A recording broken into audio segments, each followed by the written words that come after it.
how to fix Binance verification pending.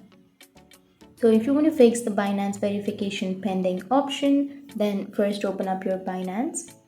So here I have not verified, right? But if you have verified and if your verification says pending, then make sure the information that you have entered while verifying is correct, because if you have the wrong information, then your verification might not be completed. So make sure the details are right. So you just need for the business days, or you just need to wait for 24 hours or 48 hours business days to verify your identity.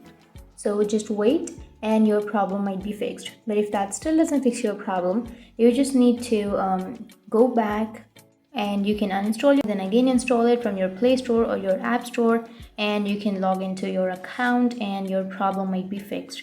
So that's it. That's how you can fix the Binance verification problem.